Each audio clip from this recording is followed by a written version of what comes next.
Hi, everybody. I'm Brittany Lewis with Forbes Breaking News. Joining me now is Congressman Anthony.D'Esposito. Congressman, thank you so much for joining me. Thanks for having me. How you doing today? Good, thank you. And how are you? I'm doing well, thanks. A little busy, but doing well. A little busy because I'm catching you just on the heels of your visit to Columbia University. And this visit comes at a time that's really at a boiling point in the nation. We have seen protests, pro-Palestinian encampments all across universities, all across the country. You were at Columbia yesterday. Can you talk about your experience? Yeah, I think what we're seeing on TV is exactly what's happening. I think the president of Columbia University has displayed, gross negligence while just completely ignoring the safety of the students at the university.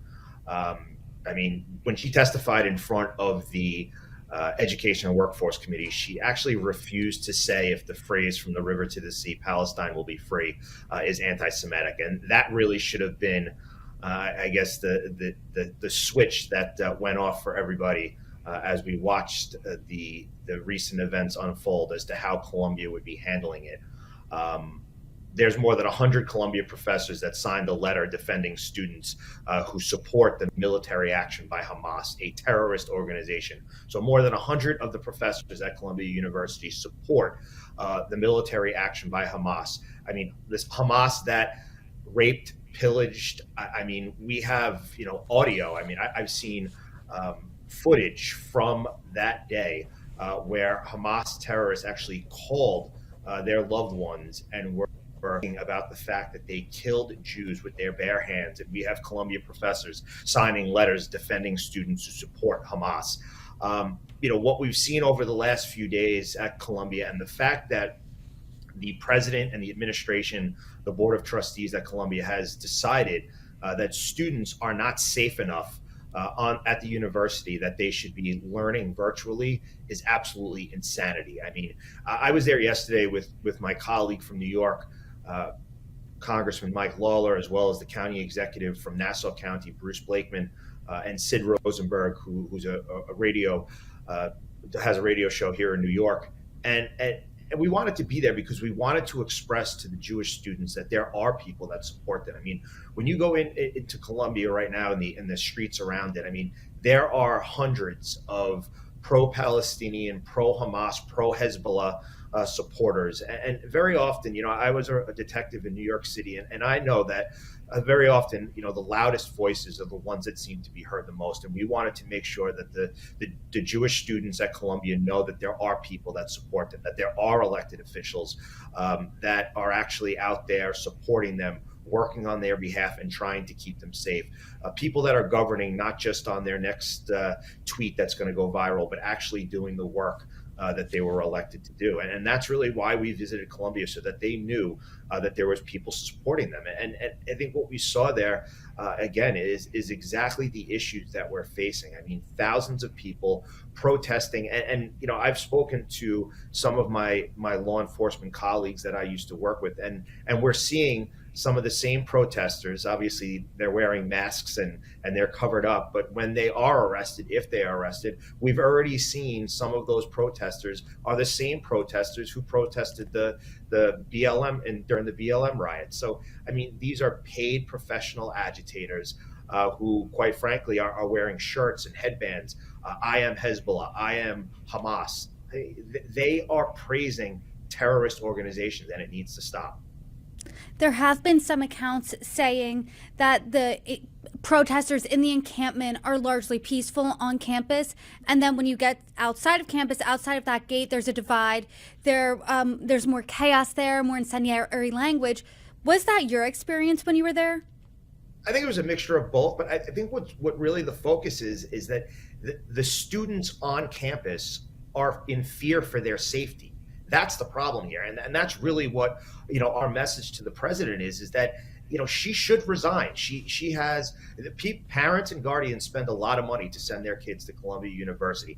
I'm pretty confident that none of the parents have decided to send their kids to Columbia so that in April of 2024 they'd be studying virtually from home because their Jewish children are too scared and are basically told in an email that your safety, you're not safe here, you should stay home. I mean, that's not what America is about. That's not what we should be aiming towards. And that's why we need to pass legislation. It's one of the things that Congressman Lawler and I discussed yesterday. We have legislation. I co-sponsored a piece of legislation that he has that would call for the defunding of federal resources to universities who are promoting anti-Semitic and hate-filled acts and who are not engaging their students. Listen, there's one protecting your freedom of speech and your constitutional rights. There's another when you're putting people in fear.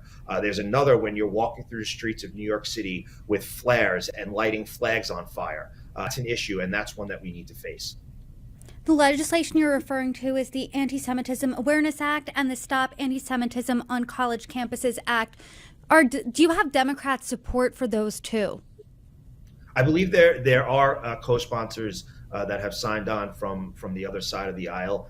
People that are that have common sense, that realize that this is what we are facing, unfortunately, across college campuses. And perhaps the only way to really affect change is to have that power of the purse. And I think when you start taking federal resources away from these universities, when you threaten federal aid that students are receiving to go to these universities and these colleges, where it's very clear that they're teaching hate.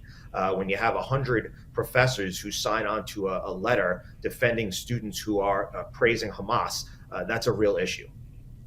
I spoke with your colleague, Congresswoman Nicole Malliotakis, yesterday. She, along with you and other Republicans from New York, signed a letter calling for the president of Columbia to resign.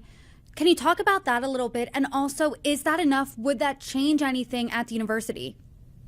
Well, I would hope. I would hope that starting fresh and having a new president that I believe would be chosen by the board, I would hope that they would see that the times that we're living in and the decisions that the administration at Columbia and other universities across this country have made have led to hate-filled anti-Semitic speech.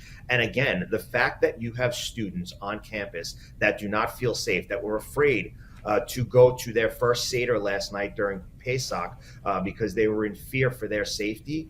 That's not what America is about. That's not what our universities, I mean, our educational institutions are grounded in the fact that it should be a safe haven for students, whether it's at a young age or at the university level. And the fact that the president of Columbia University is failing to do that, I think that the what we've seen from her already, again, not being able to even say that a phrase like "from the river to the sea, Palestine will be free," which is it is clear when protesters are chanting that, they are calling for the destruction of the state of Israel. They are calling for the elimination of the people of Israel. If you don't see that that is anti-Semitic, then I am not sure how you are the president of quite frankly, what used to be a highly recognized educational institution. Let's talk about that, because Columbia is one of our nation's most prestigious universities. Jewish students, some of them, don't feel safe on that campus. It's in New York, it's in your state. Are you surprised by any of this? I wish I could say that I am surprised, but it is what we've seen, recently, dating back to, I guess, the BLM riots and the engagement of students who, quite frankly, I think many of them are paid. I think they are professional agitators, professional protesters, and it has become a breeding ground in our universities. And I think that was, really came to light during those hearings that we had on Capitol Hill with the Education and Workforce Committees, when presidents of colleges and universities were witnesses to talk about this exact situation. And it was clear that some of the presidents who lead some of our finest educational institutions do not have the moral compass to call out anti-Semitic, hate-filled speech when they see it.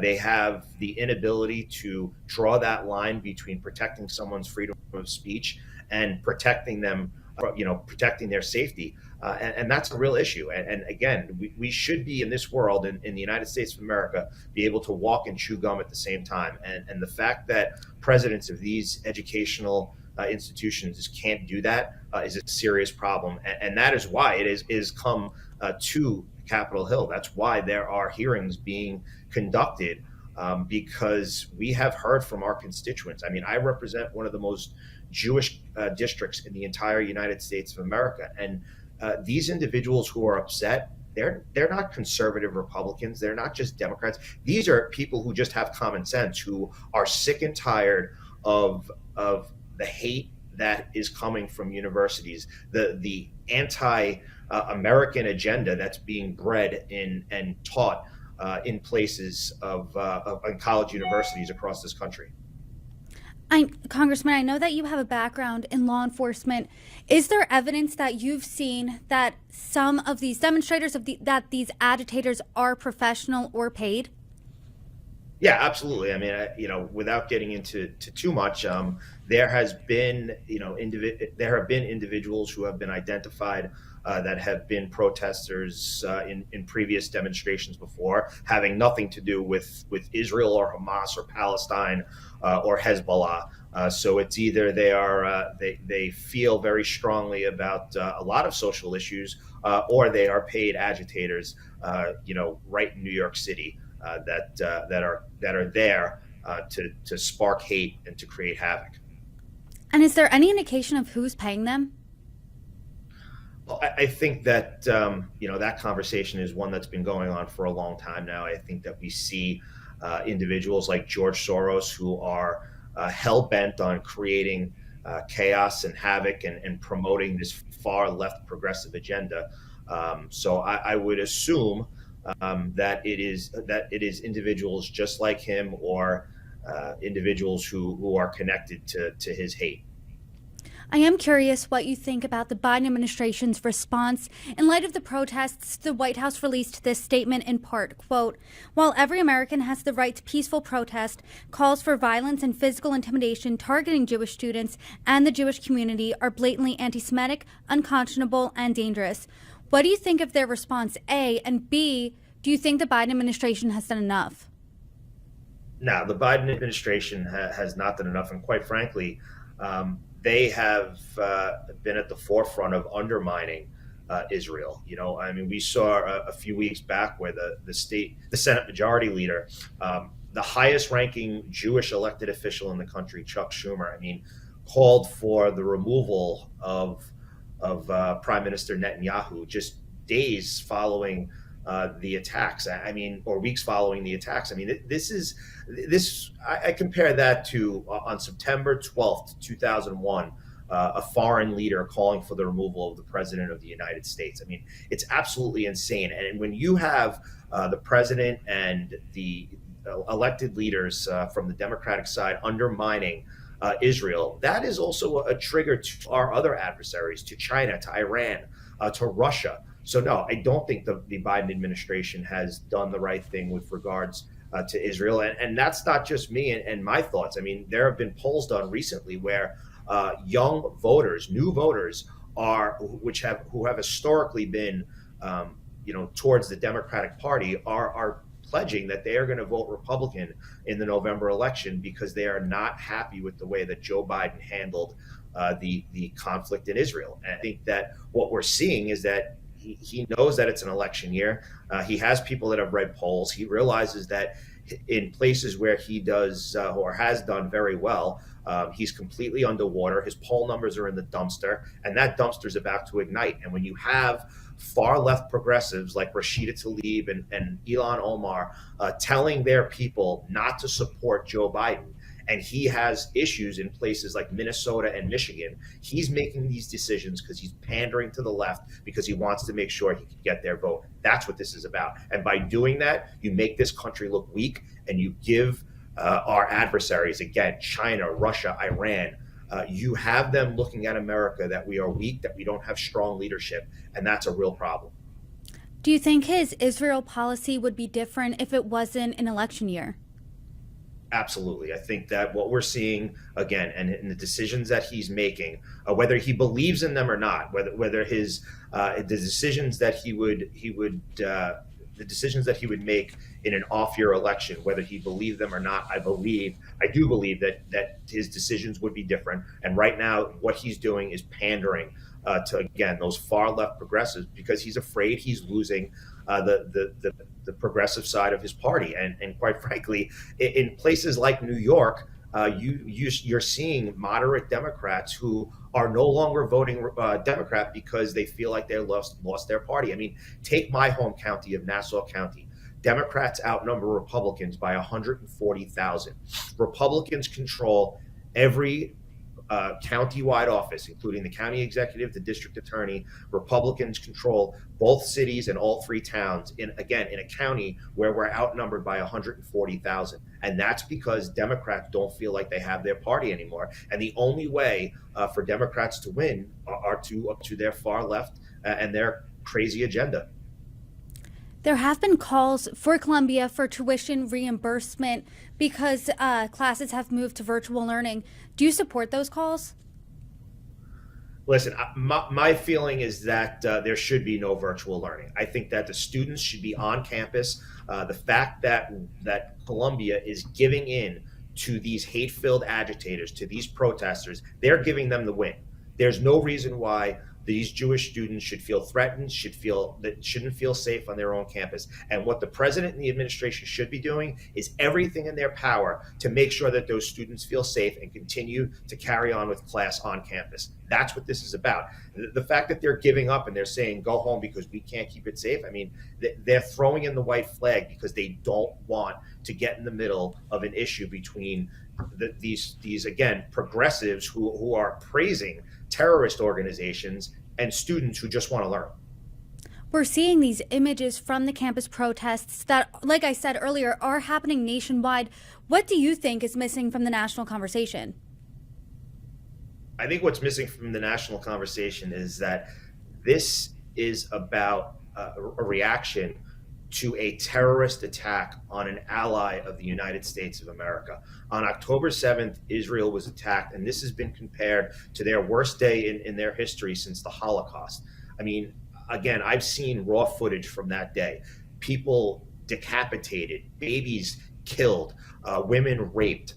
That's what this response is. And just weeks ago, we saw Iran send missiles into Israel. I mean, the protesters in New York City and around this country that are calling for a ceasefire, what we should be calling for are two things: Hamas surrender, and we should be releasing every single hostage that we have. That's what we should be doing. That's what they should be calling for. The fact that they're calling for a ceasefire with no change in sight, that's not what we should be doing. When we have a terrorist organization, we should be eliminating them. We should be eradicating Hamas from this planet, and that's exactly where I stand. What's missing from the national conversation is that they are praising terrorists. That's what these protesters are doing. When they are wearing shirts, I am Hamas, I am Hezbollah. I mean, it really, I would hope that many of these individuals don't actually know what they're protesting about, because if they did and they knew that they were protesting in favor of terrorists, well, then that's another conversation that we should have, because they should probably be investigated for terrorism themselves. One last question. When you were on campus, when you were around campus, did you see any of these pro-Palestinian protesters calling for the release of the hostages? I did not. I mean, in the areas that I were, I did hear people calling for a ceasefire. I heard them chanting from the river to the sea, Palestine will be free. I saw the shirts and the bandanas, pro-Hamas, pro-Hezbollah. But no, and could there be? Absolutely. But I did not see any of them. Congressman, I appreciate the conversation. You're welcome back anytime. Thanks so much. Have a good one.